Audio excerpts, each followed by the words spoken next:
pagi dan salam sejahtera untuk kita semua. Bagaimana kabarnya? Sehat ya? Sehat. Oke. Sebelum kita mulai pembelajaran, Bapak akan mengecek kehadiran kalian ya. Barangkali ada yang tidak berangkat. Shift 2 ini ya. Kalista Rahma Ivantan. Ada? Khairul Anam, Melda Septia Rahma. Berarti satu orang yang tidak berangkat ya. Atas nama Raffi Febrian. Oke. Sebelum kita mulai pembelajaran hari ini, Bapak selalu mengingatkan ya, senantiasa mengingatkan bahwa di masa pandemi COVID-19 kalian harus mematuhi protokol kesehatan. Kompetensi dasar yang akan dicapai pada pelajaran hari ini ya, yaitu KD atau kompetensi dasar 3.1, mengidentifikasi unsur-unsur teks berita ya. Adapun tujuan pembelajaran yang akan ditempuh ya, yang pertama, harapannya dari pembelajaran yang ini adalah yang pertama siswa mampu menjelaskan pengertian teks berita. Kemudian yang kedua mengidentifikasi ciri teks berita, dan yang ketiga mengidentifikasi unsur-unsur berita atau 5W110. Oke. Silakan kalian lihat, kalian pelajari, kalian amati apa sih yang Bapak tampilkan di sini? Apa? Teks berita. Teks berita. Tapi teksnya belum ada ya, baru judulnya ya, baru. Bapak langsung saja sampaikan untuk teks yang berikutnya. Ini teks berita berjudul padatnya Pelabuhan Merak. Oke. Dari teks yang sudah Bapak tampilkan, silakan kalian baca, kalian amati kira-kira apa yang kalian temukan di sini ya. Silakan. Ya, tujuan yang hendak dicapai pada pembelajaran hari ini, yang pertama kalian diharapkan tahu ya atau mengerti apa itu pengertian teks berita, kemudian ciri-ciri teks berita, kemudian unsur-unsur teks berita. Oke. Dari berita yang sudah Bapak tampilkan, yang sudah Bapak sampaikan di sini, berita itu apa? Coba siapa yang bisa jawab? Berita adalah informasi yang baru, menarik perhatian dan mengurangi banyak orang. Tasya ya? Oke, bagus sekali jawabannya Tasya. Beri tepuk tangan untuk Tasya. Baik, berikutnya siapa yang mau menambahkan? Ya, sebutkan namanya. Khairul Anam. Ya, Khairul Anam. Yuk silakan Khairul Anam. Berita adalah laporan mengenai hal atau peristiwa yang baru terjadi.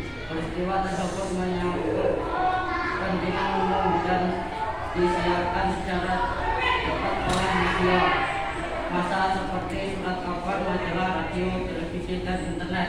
Iya, terima kasih. Berikan tepuk tangan untuk kedua teman kalian. Jadi siapapun di sini jangan takut untuk berpendapat ya, untuk berargumen. Oke. Teks berita, pengertian teks berita sudah disampaikan oleh teman kalian Tasya dan Khairul Anam ya. Kemudian apa yang berikutnya yang harus kalian ketahui dari teks berita ini? Ya, ciri-ciri. Jadi kan banyak ya, teks berita itu seperti teks-teks yang lain. Jadi mempunyai ciri-ciri, mempunyai struktur, mempunyai kaidah kebahasaan ya. Yang akan kita bahas pertama adalah ciri-ciri. Ciri-cirinya, ciri-ciri dari teks berita. Coba siapa yang tahu? Ya, sebutkan namanya. Siva. Ciri-ciri teks berita terkini, dipercaya, menarik. Berarti ada berapa sifat yang kamu sebutkan? 3. Ada 3. Luar biasa, bagus jawabannya. Silakan dilengkapi yang bisa. Ya, sebutkan namanya. Kalista. Yuk Kalista. Sistematis, seimbang, dan komunikatif. Sistematis, seimbang, dan komunikatif. Oke, Bapak jelaskan ya. Tadi jawabannya Siva dan Kalista ya. Siva dan Kalista. Ciri-ciri kebahasaan teks berita yang pertama adalah terkini atau aktual. Berarti namanya terkini berarti berita yang masih baru, masih hot. Kemudian yang kedua, dipercaya atau faktual. Berarti berita yang disampaikan, yang dibuat itu harus memuat berbagai fakta atau faktual ya. Jadi harus benar-benar terjadi. Kemudian yang ketiga adalah menarik. Menarik di sini bahwa sebuah berita itu harus dikemas dengan menarik. Kalau menarik berarti nanti akan mengundang banyak orang untuk membacanya ataupun mendengar, karena berita itu macam-macam, ada di koran. Kalau di koran berarti harus dibaca ya, tapi kalau di televisi berarti harus dilihat dan didengar ya. Makanya harus menarik. Kemudian yang ketiga ada sistematis. Sistematis berarti harus secara urut ya. Kemudian seimbang. Apa itu seimbang? Seimbang itu artinya dia tidak memihak kepada siapapun. Artinya berita yang disampaikan itu harus netral. Kemudian yang berikutnya adalah komunikatif atau kalimatnya sederhana. Sederhana di sini atau komunikatif, berita itu harus disampaikan dengan kalimat yang jelas dan tidak bertele-tele. Artinya semua orang itu ketika membaca ataupun mendengarkan berita tersebut, itu beritanya itu mudah dipahami ya. Mudah dipahami ya. Dan begitu orang baca, oh langsung maksud. Jangan menggunakan bahasa yang terlalu ilmiah atau terlalu Bapak kembalikan lagi ke teks berita ya. Seperti yang sudah Bapak sampaikan di awal tadi, tujuan pembelajaran yang pertama pengertian berita anak-anak sudah tahu. Kemudian tadi apa? Ciri-ciri berita sudah tahu semua ya. Tadi sudah disebutkan oleh teman kalian Siva dan Kalista, sudah Bapak jelaskan juga. Sudah paham ya? Oke, kita lanjut ke unsur-unsur teks berita. Unsur-unsur teks berita ada berapa? Siapa yang tahu? Tunjuk tangan yang jawab. Ada 6, siapa? Prabowo. Siapa lagi yang tadi setuju ada 6? Siapa yang bisa menyebutkan? Prabowo, yuk Prabowo, coba. Sebutkan unsur berita, jangan apa, di mana, kapan, siapa, mengapa, bagaimana, Pak. Apa, di mana, siapa, kapan, mengapa dan bagaimana. Oke. Itu adalah unsur-unsur teks berita. Oke, sering kita kenal juga dengan istilah adisimba. Nah itu untuk kalian biar gampang mengingat unsur-unsur teks berita adisimba. Nah kalau sudah ingat adisimba pasti nanti tahu ya apa, di mana, siapa, kapan, mengapa dan bagaimana. Oke, yang pertama Bapak jelaskan apa. Yang dimaksud apa dalam teks berita adalah peristiwa apakah yang terjadi, yang diberitakan dalam berita tersebut itu peristiwanya tentang apa. Nah ini ada di unsur yang pertama, ada di what atau apa. Kemudian siapa? Coba, apa maksudnya ini siapa? Siapakah orang yang terlibat dalam peristiwa yang diberitakan? Misal kebakaran terjadi di Pasar Mojokerto pada Senin dini hari. Korban bernama Siti, umur 30 tahun misalkan. Berarti yang dimaksud siapa di sini adalah Siti ya. Siti tadi si pemilik toko tersebut di Pasar Mojokerto. Kemudian mengapa peristiwa tersebut bisa terjadi? Oh, peristiwa tersebut ternyata karena konsleting harus listrik, bisa saja ya. Kemudian kapan terjadinya peristiwa? Senin dini hari, misalnya tanggal 10 bulan 9 misalnya. Kemudian how, bagaimana. Nah, ini pasti bingung nih antara how dan why, mengapa dan bagaimana. Kalau bagaimana itu kaitannya dengan proses terjadinya peristiwa. Jadi dari awal ketika kebakaran terjadi, kemudian ketika korban si Siti menjadi korban ya dalam kebakaran tersebut, itu diceritakan secara sistematis, secara runtut ya dari awal. Kemudian yang terakhir where, di mana di pasar atau di toko di pasar Mojokerto. Kemudian Bapak akan membentuk ya. Ini berarti berapa orang yang berangkat? 13. Bapak bagi menjadi 2 kelompok ya.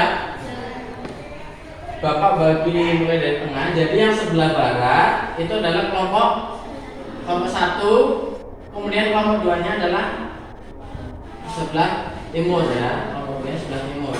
Oke, tugasnya apa Pak? Gak ada yang tanya. Silakan kalian gabung dengan kelompoknya masing-masing. Tidak harus terlalu berdekatan ya, tapi minimal kalian bisa berdiskusi. Yuk, silakan gabung dengan kelompoknya. Boleh kursinya digeser yang bikin.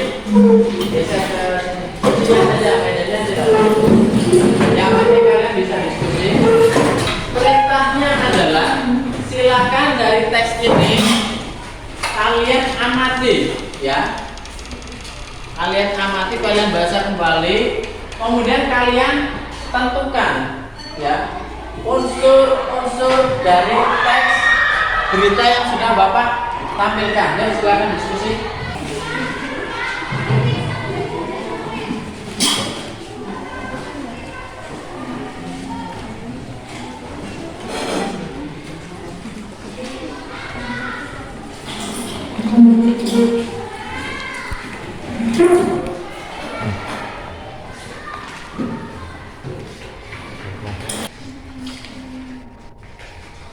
Sambil ditulis, mulai ditulis yang sudah ditemukan, unsur-unsurnya mulai ditulis, mulai dari apa, kemudian siapa, kapan, mengapa. Nanti setelah hasilnya sudah selesai, nanti Bapak akan minta perwakilan dari kelompok kalian ya untuk maju menyampaikan hasil dari diskusi kalian ya. Jadi nanti perwakilan saja, sekalipun kerjanya berkelompok, nanti majunya perwakilan. Kelompok 2 sudah? Kelompok 2 sudah selesai. Kelompok 1 sudah? Kelompok 1 sudah selesai. Silakan untuk kelompok 1 dipresentasikan. Assalamualaikum warahmatullahi wabarakatuh. Waalaikumsalam warahmatullahi wabarakatuh. Saya perwakilan dari kelompok 1 ingin mempresentasikan hasil diskusi kami. Nomor 1, peristiwa apa yang terjadi? Jawabannya, padatnya Pelabuhan Merak. Nomor 2, di mana peristiwa itu terjadi? Jawabannya, di Pelabuhan Penyeberangan Merak. Nomor 3, kapan peristiwa itu terjadi? Jawabannya, 10 hari menjelang Lebaran, Sabtu tanggal 15 bulan 11. Terima kasih. Itulah hasil diskusi kami. Wassalamualaikum warahmatullahi wabarakatuh. Assalamualaikum warahmatullahi wabarakatuh. Silakan duduk. Beri tepuk tangan untuk kelompok pertama. Perwakilan untuk yang kelompok yang berikutnya, kelompok yang kedua.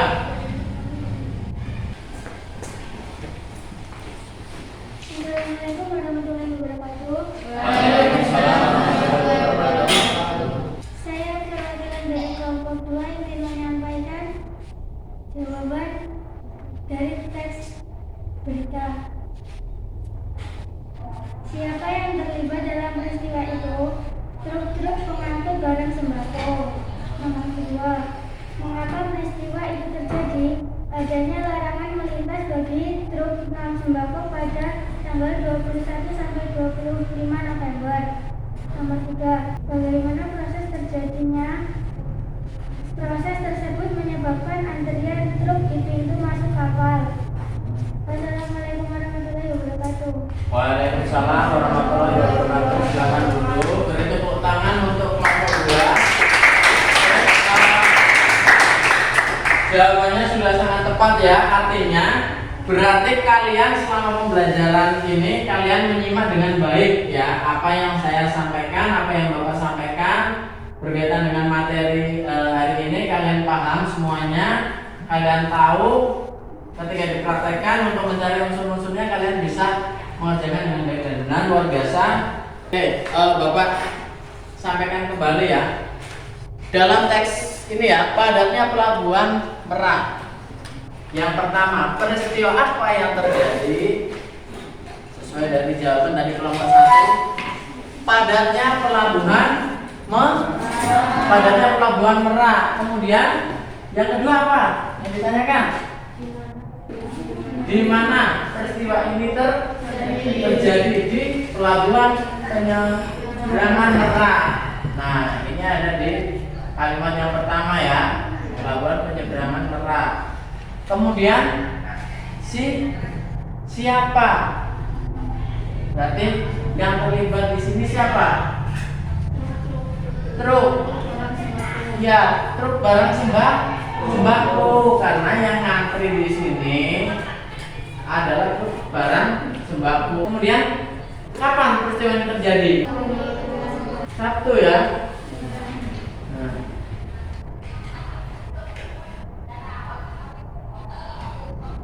Kemudian tanggal 21 sampai tanggal 25 November. Kemudian apa lagi? Mengapa peristiwa itu bisa terjadi?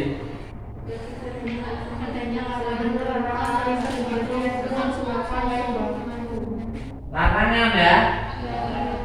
Jadi larangan tersebut menyebabkan antrian sekitar 100 meter dari pintu masuk kapal. Kemudian apa lagi tadi yang belum sempat dibahas? Kapan sudah? Bagaimana proses terjadinya peristiwa?